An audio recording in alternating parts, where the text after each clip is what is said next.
Hi. இப்போ பாருங்கள், நம்ம சேனக்கிழங்கு வறுக்கலாம். அது வந்து சேனக்கிழங்கு கொஞ்சம் உப்பு மஞ்சத்தூள் போட்டு முக்கால்வாசி வேக வச்சு வச்சுருக்கு. ஃபுல்லாக வேக வைக்கக்கூடாது, முக்கால்வாசி மட்டும் வேக வச்சு வச்சுருக்குது. இப்போ பாருங்கள், எண்ணெய் ஊற்றிக்கலாம். எண்ணெய் ஒரு 3-4 ஸ்பூன் ஊற்றிக்கலாம்.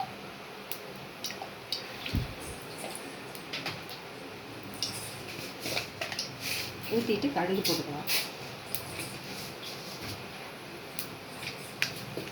கடுகு போட்டு கொஞ்சம் சீரகம் போட்டுக்கலாம்.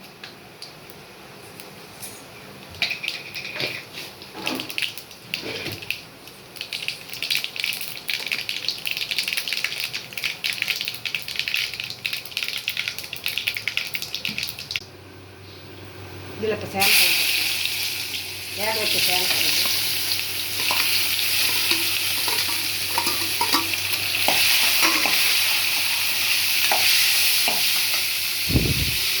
மஞ்சத்தூள் இதுலேயே போட்டிருக்கிறோம். இப்போ வந்து மிளகாத்தூள் போட்டுருக்கோம்.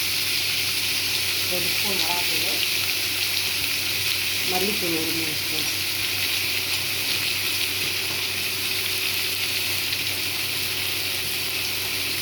பெருங்காயத்தூள் கொஞ்சம்,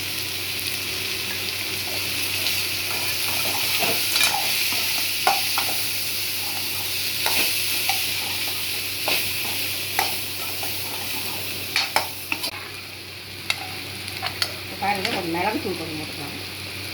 மிளகுத்தூள் போட்டிங்கன்னா நல்லா டேஸ்ட்டாக. சாம்பார், பருப்பு சாம்பார், ரசம் வச்சு சாப்பிட்டோம்னா நல்லா டேஸ்ட்டாக. மிளகுத்தூள் எவ்வளோ வேணுமோ அவ்வளோ நல்லா காரசாரமாக இருக்கும். கறி மாதிரியே இருக்கும் சாப்பிடுங்க.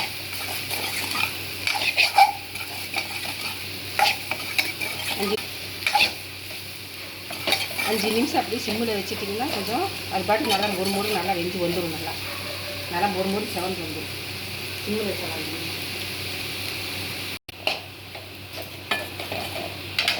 இப்போ அது வந்துருச்சு. நல்லா கலர் நல்லா நல்லா செவந்து வந்துருச்சு. ஒரு அடுத்து ஆஃப் பண்ணிடலாம்.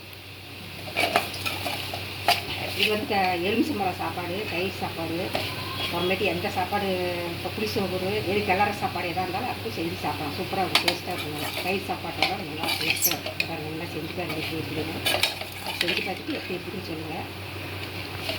லைக் பண்ணுங்கள், சப்ஸ்கிரைப் பண்ணுங்கள். வாங்க சாப்பிட்லாம். பாய்.